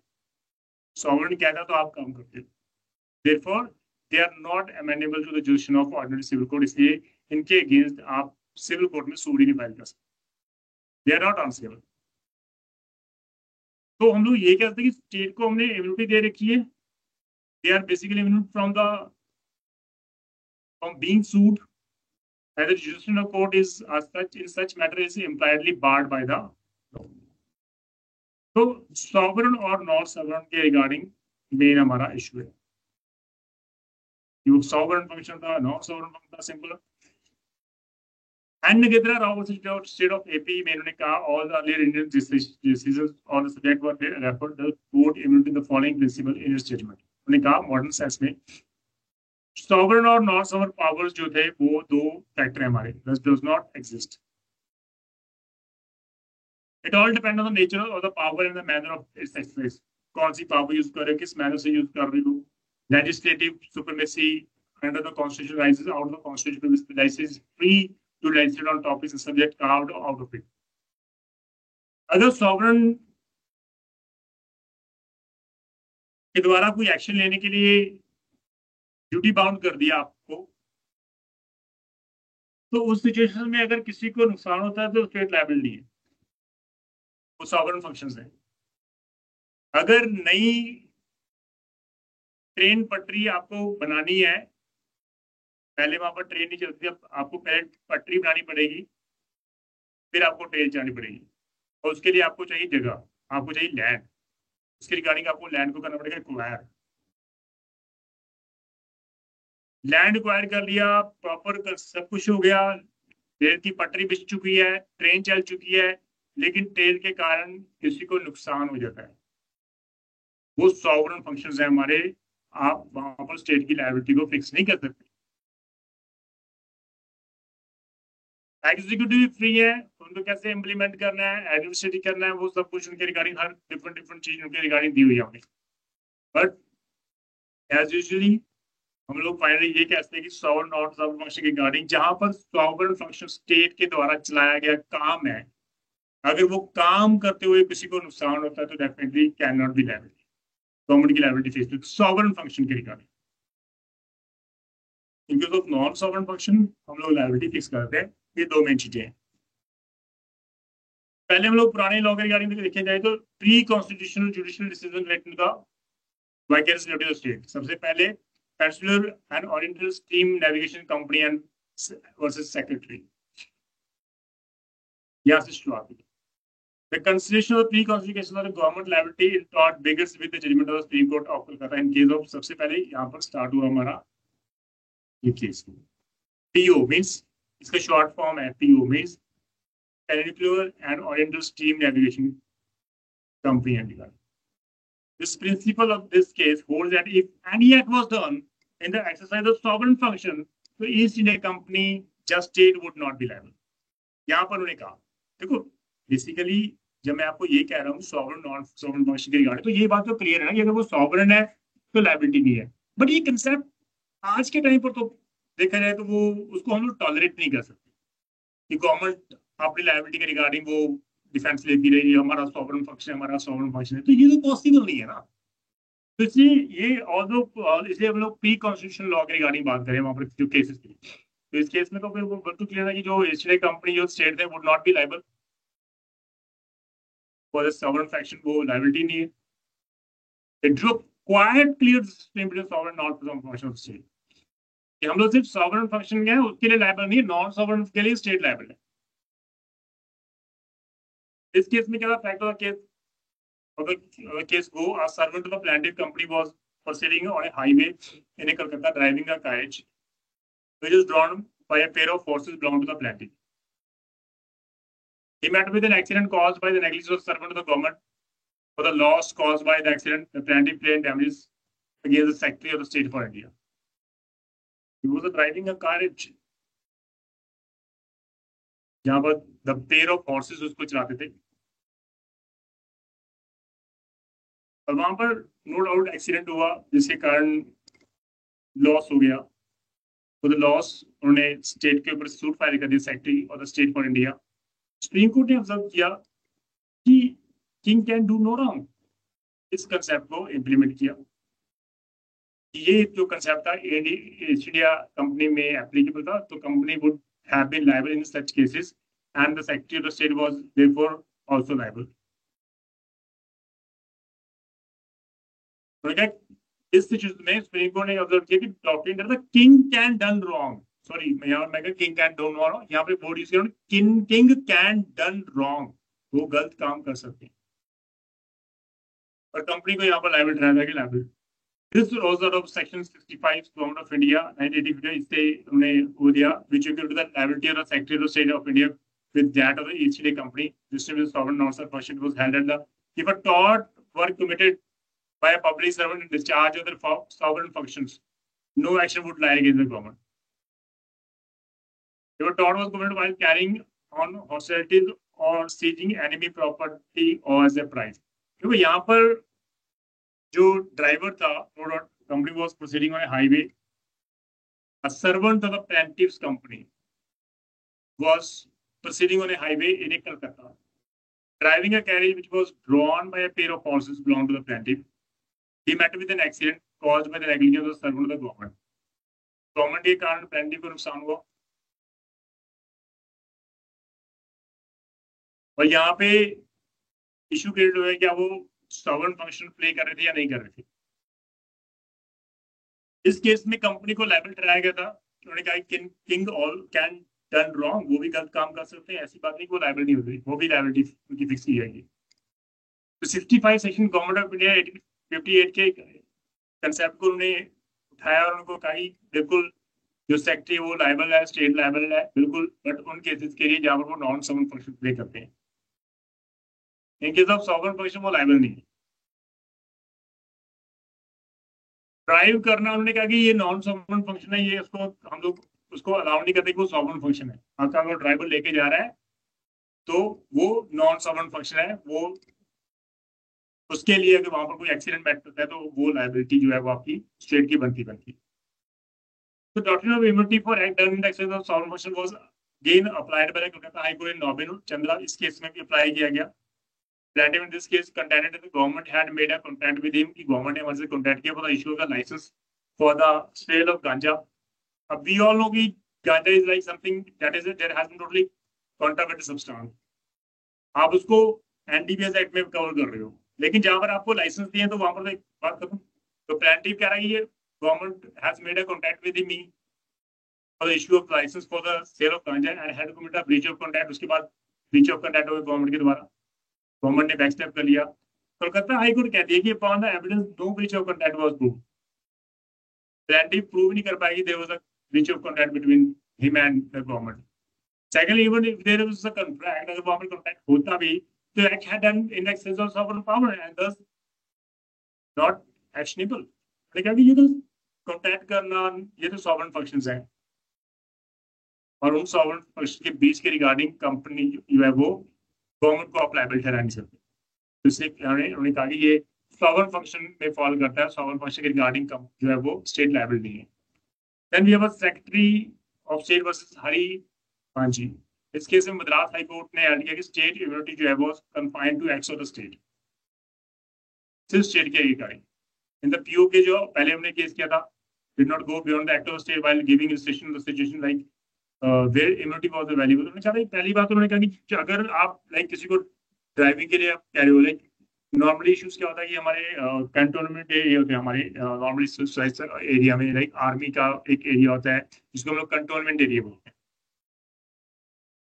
2-3 way out होते हैं भाई।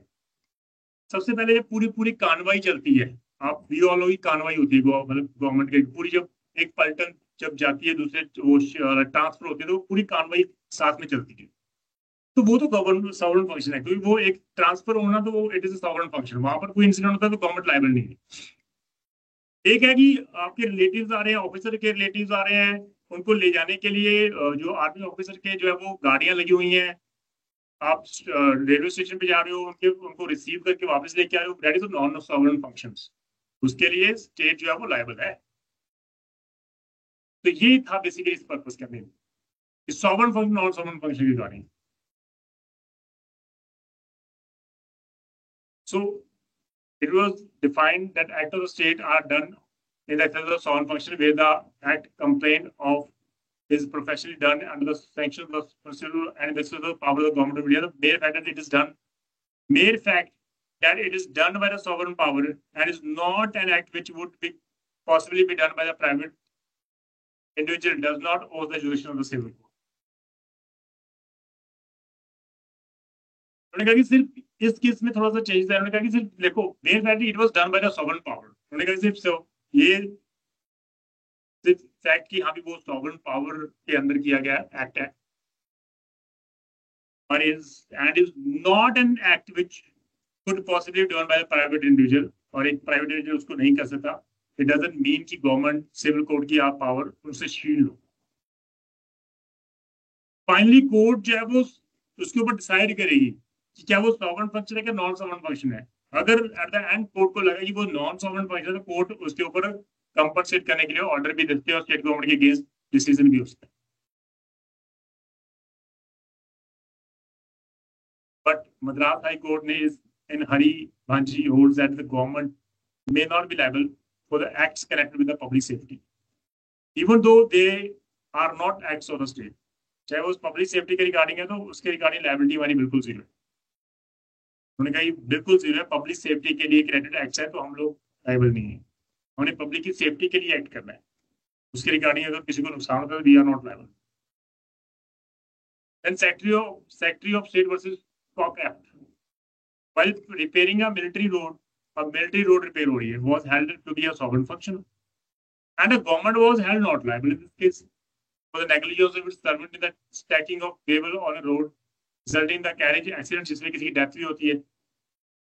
ये military road बनाना है sovereign function, army person के लिए रोड की जरूरत होती है, वो एक दूसरे एक जगह से दूसरी जगह जाएंगे तो उनके लिए उनके रोड चाहिए, वो हवा में नहीं जाते, इतनी पॉसिबिलिटी नहीं है हमारे इंडिया में, तो इसलिए वो सॉवरेन फंक्शन है रोड बनाना। वहां पर कोई इंसिडेंट होता है that is government is not liable, but it was a pre constitution. But उसके बाद कॉन्स्टिट्यूशन के बाद एक नया हम लोग कंसेप्ट इन्होंने इंट्रोड्यूस किया, दैट इज कहीं ना कहीं हम लोग चेंजेस लेके आते हैं सॉवरेन नॉन सॉवरेन फंक्शन के। आपको पहले तो सॉवरेन का काम था, तो बिजनेस भी करता है सॉवरेन, कंपनियां भी चलाते हैं, गवर्नमेंट है, लिमिटेड और अनलिमिटेड कंपनी भी। ऑल लिमिटेड कंपनी तो गवर्नमेंट के रिगार्डिंग 50%, 51% गवर्नमेंट का होता है, 49% जो है वो अदर्स का होता है, पॉसिबिलिटी है वहां पर, तो इसलिए कंसेप्ट को तो फिर थोड़ा सा चेंज करना हमारे लिए बहुत जरूरी होता था। तो स्टेट ऑफ राजस्थान विद्यावती का केस है, respondent file suit for damages made by an employ driver of the state collector of Udaipur, उसका ड्राइवर था, and the case question whether the state was liable for the tortious act of its servant. Question तो ये rise हुआ, क्या servant जो था उसके लिए स्टेट लायबल है। कोर्ट ने हेल्ड किया liability of state is under the Tortious Act by its servant within the scope of this employment and function as such was similar to that of any of the other employees. It was held in the case the state should be as much liable for tort in respect of the Tortious Act committed by its servant within the scope of his employment and function as such as any other employee. Change ही कर दिया, पूरा concept ही change कर दिया। मगर जैसे एक आम नागरिक के लिए आप लायबल हो वैसे आप इस सिचुएशन में भी लायबल हो। अगर अदर एम्प्लॉयर होता, गवर्नमेंट ना होती, तभी वो लायबल था।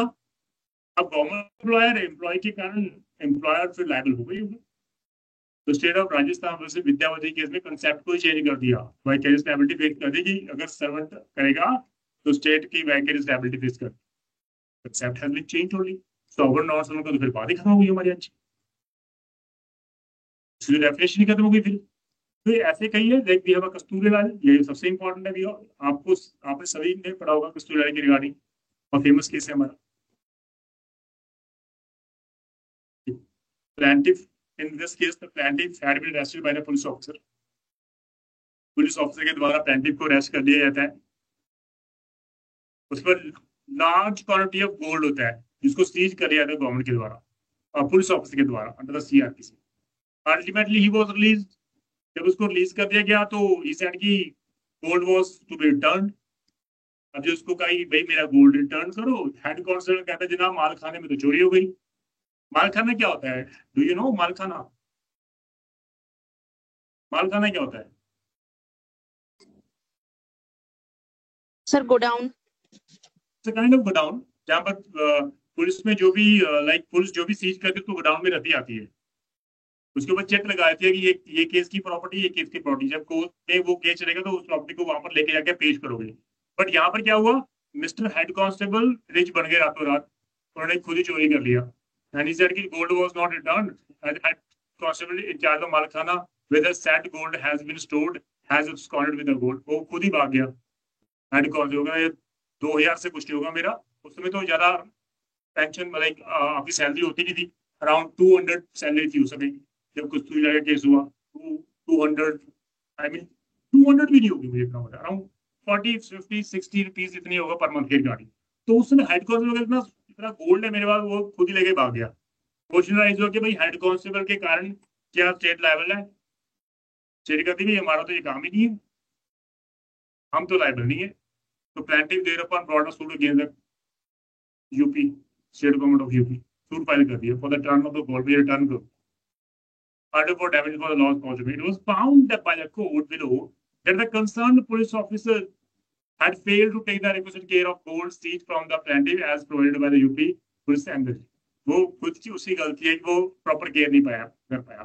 फाइनली कोर्ट ने जजमेंट दी, trial court declare the suit, trial court ने डिक्री कर दी कि स्टेट लायबल है, but the decree was reversed by the high court. कहते ना ये तो सॉवरेन फंक्शन है, क्या कर रहे हो आप? सॉवरेन फंक्शन है ना, पुलिस सेफ्टी प्रोवाइड करती है हमें, ये तो सॉवरेन फंक्शन है। अब सेफ्टी प्रोवाइड करते करते छोटी मोटी चीजें होती रहती है, वो बड़ी बात नहीं है। तो हाई कोर्ट कहती ना ये तो गलत डिसीजन दे दिया ट्रायल कोर्ट ने, इसको रिवर्स कर दिया। मैटर पहुंच गया सुप्रीम कोर्ट में, कोर्ट को लगा सुप्रीम कोर्ट को appreciation of the relevant evidence that the police officer were negligent dealing with the plaintiff's property and also that they had not complied with the provision of the UP police regulation. Our Supreme Court decided the plaintiff's case on the ground the act of negligence was committed by the police officer while dealing with the property of Ralia Ram, which they had been seized next to the statutory power. अब supreme court ने भी उसको decide कर दिया कि ना ये statutory power थी तो लायबिलिटी नहीं बनती, और प्लेंटिफ ने कोर्ट डिसाइड कर दिया the power to arrest a person is a sovereign power to search him and seize the property found with him and a power conferred on the specified officer by statute, ये कुछ law के द्वारा provide किया गया उसको arrest करना, seize करना, and their powers which can be properly categorized sovereign power, ये बिल्कुल sovereign powers है। इस केस में कस्तूरीलाल में ये हुआ था, और hence the basis of the judgment in कस्तूरीलाल was twofold, दो फोल्ड थे इसके, that was done in the purported exercise of statutory power, secondly the act was done in the exercise of the sovereign, इसलिए कहा कि वो sovereign function था, उन्होंने कस्तूरीलाल में कहा कि ये तो लायबिलिटी नहीं बनती। बट ये जब डिसाइड हुआ तब डिस्कशन स्टार्ट हो गई, ऐसे तो कोई भी चोरी करता रहेगा, पुलिस अरेस्ट करेगी, अपने आप फटाफट गायब करेगी, स्टेट की लायबिलिटी जीरो, कुछ कर ही नहीं सकते आप। तो entity sought to be made liable is not the government but the state under the vicarious liability of the state. So far as the government is concerned, it may well say that the statutory authority is neither accountable nor subordinate, and the government cannot be visited with the consequences flowing from the wrong order made by a statutory authority. उन्होंने कहा देखो, पहली बात उन्होंने कहा कि ठीक है यहाँ पर कस्तूरीलाल का डिसीजन एक अलग था, ऊपर जो था लाइक एक और डिसीजन था राजस्थान वर्सेस विद्यावती का, उन्होंने कहा कि भाई प्रॉब्लम तो राजस्थान की बात ही खत्म होगी, आपकी लाइबिलिटी बनती है तो आप यू हैव टू पे। बट उसके बाद कस्तूरीलाल का उन्होंने कहा कि नहीं, फिर सॉवरेंस की बात शुरू हुई। तो फाइनली इस केस में अगर ये बात की गई तो उन्होंने कहा कि ठीक है, जो कॉन्सिक्वेंसेस फ्लो हो रहे हैं from the wrong order made by the statutory authority, wrong order, but यहाँ पर तो रॉन्ग ऑर्डर ही नहीं है। कोर्ट के अकॉर्डिंग अगर बात करें, वो स्टैट्यूटरी पावर दी गई है लॉ के द्वारा सीआरपी के, किसी को आप अरेस्ट करना, तो अरेस्ट करना it is the duty of the police officer, and to see the property the power is given under the CrPC. अगर कोई पर्सन किसी को अरेस्ट करता है तो वो सॉवरेन फंक्शन कर रहा है, बट अगर वहां से वो चोरी हो रहा है तो वो it is not the responsibility of the state. आप उस पर्सन को पकड़ो जिससे चोरी किया है, बात करो।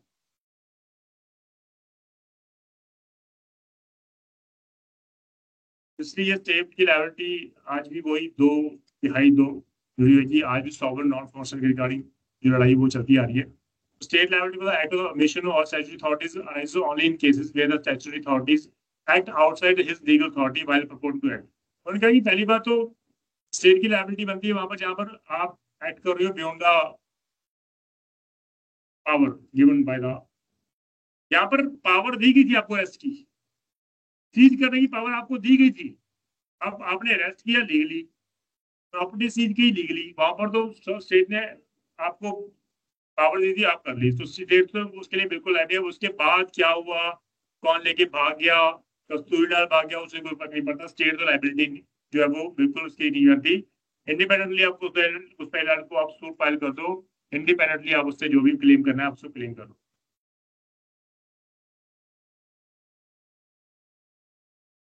और इन्होंने फाइनली इस केस में इन्होंने मार्टिन फर्म लिमिटेड वर्सेस में उन्होंने क्लियर कर दिया, ऑब्वियसली उन्होंने कहा कि यहाँ पे इन लाइनों को प्लीज पढ़ो।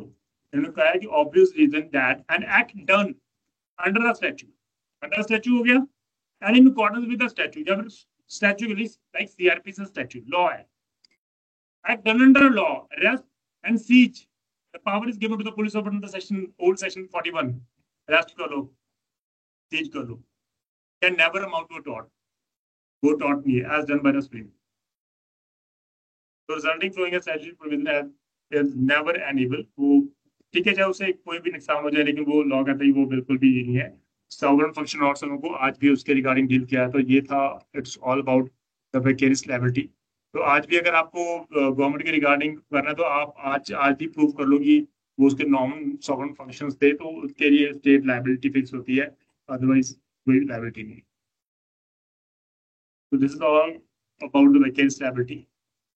और आज हमने विकेरियस लायबिलिटी के रिगार्डिंग भाई और कुछ इंपॉर्टेंट लैंडमार्क जजमेंट जो की थी हमने ताजमहल के रिगार्डिंग, अदरवाइज और फ्लूटर पे जो प्रिंसिपल था उसको डिस्कस किया। देन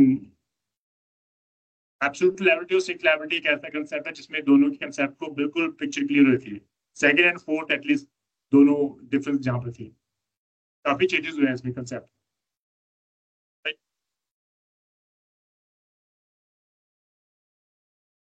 इन तीनों कंसेप्ट को हमने आज कंप्लीट कर लिया है। यहाँ पर अगर इसको डाउट है तो प्लीज पूछ लो। एब्सोल्यूट लायबिलिटी फ्लूटर पे जो प्रिंसिपल्स एंड विकेरियस लायबिलिटी, अगर इनको यहाँ पर डाउट है तो यू में प्लीज आस्क इट गाइस।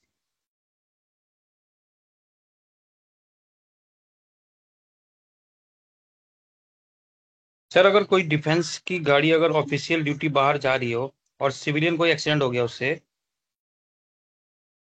वही मैं कह रहा हूँ ना, तो इसमें देखो लाइबिलिटी। दो चीज होती है। मैंने आपको क्या कहा, मैंने कहा कि सपोज लाइक आर्मी की 2 तरह की ड्यूटीज होती हैं। एक तो खुद लगाते हैं ऑफिसर्स, जो भी मेरी वाइफ आ रही है स्टेशन पे लेके आओ, that is non sovereign function. कभी नहीं कहती भैया आप लेके आओ, आपके पास खुद की कार है, लेके आओ अपनी वाइफ को। हाँ वो तो ऑथराइज नहीं है सर। वो authorise, that is non sovereign function ना। वहां पर कोई एक्सीडेंट होता है तो स्टेट लायबिलिटी।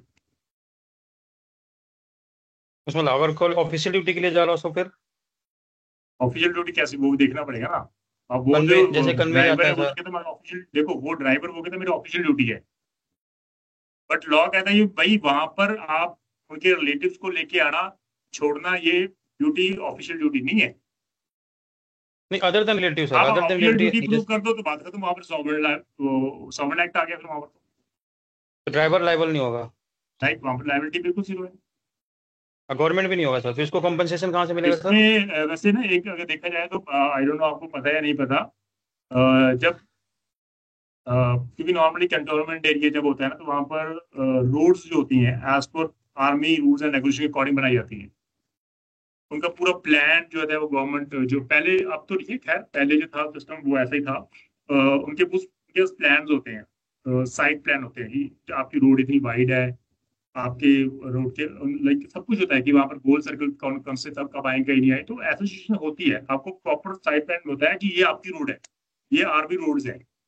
और ऐसी सिचुएशन मैंने खुद देखी है जहां पर लाइक गवर्नमेंट व्हीकल आ रहा है, आर्मी की लाइक गाड़ी आ रही है, और वहां पर कोई ना कोई प्रॉब्लम क्रिएट हो गई, तो राउंड सर्कल होता है जहां पर ना, तो आप उसके ऊपर हिट कर रहे हो तो पुलिस आ गई, तो ऊपर से वो अपने ऑफिसर्स को कॉल कर रहा है कि आप साइड प्लान लेके आओ, यहाँ पर तो सर्कल था ही नहीं हमारे, अब इसको खत्म करो, इन्होंने कैसे बना दिया। तो ये इशू भी क्रिएट होते हैं हमारे। खैर अब तो वो नहीं है, क्योंकि अब तो जो गवर्नमेंट जो है वो सेंट्रल गवर्नमेंट के अंदर आके सब कुछ इन्होंने कहा कि वो रोड जो है वो अकॉर्डिंगली वो गवर्नमेंट के रूल्स एंड रेगुलेशन के अकॉर्डिंग बनेगी। पहले ये था, वो नक्शा लेके बैठ जाते अपना कि भाई ये तो हमारे पास था ही नहीं, हमारे पास हमारे नक्शे में नहीं है, आपने कैसे बना दिया, तो हम तो लायबल ही नहीं है इसकी गाड़ी। तो पहले तो ये फाइट होती थी हमारी, और मैंने खुद देखा इन चीजों को। तो ये इनके पास होते हैं प्लान्स सारे साइड प्लान कि अभी ये रोड है, ये रोड। पुराने जमाने में ब्रिटिश एम्पायर जब था वो सारा इसके बेस पे तो होता था, वो उनके पास प्रॉपर साइड प्लान होते थे, रोड साइड प्लान, ये आपकी रोड है, चलते जाओ।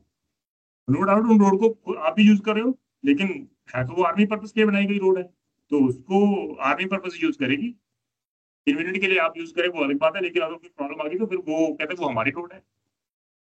तो ये प्रूव करना पड़ेगा कि वो सॉवरन नॉन सॉवरन फंक्शन के रिगार्डिंग। तो अगर कानवाई लेके जा रही है तो वो तो सॉवरन फंक्शन है ऑब्वियसली, फिर तो लाइक ट्रांसफर आप कर रहे हो एक यूनिट दूसरी जगह पर जा रही है, वो तो सॉवरन फंक्शन है। उसके रिगार्डिंग कोई एक्सीडेंट हो गया तो state can never be liable. ठीक है जी, तो ये था। तो उसमें सर कंपनसेशन फिर कौन देगा अगर किसी का इंजरी हुआ तो? लाइक नॉन डेथ हो सॉवरन गया, तो भाई इंजरी वो हो गया। स्टेट देगी, अगर सॉवरन है तो फिर ढूंढो जिसने किया उसी को ढूंढो, लाइक तो ओरिजिनल जो मतलब उसको ढूंढो, उसको पकड़ो, उससे ले लो कंपनसेशन। ड्राइवर से। Okay sir. ठीक है, तो ये था वैकेशन डे कंसेप्ट। और अभी फिलहाल 10 मिनट रह गए सर, आपकी क्लास लेंगे अराउंड 9:05 तक लेंगे, तो 10 मिनट की ब्रेक आप ले लो। ठीक है जी, thank you so much, good night. Good night sir. Good night.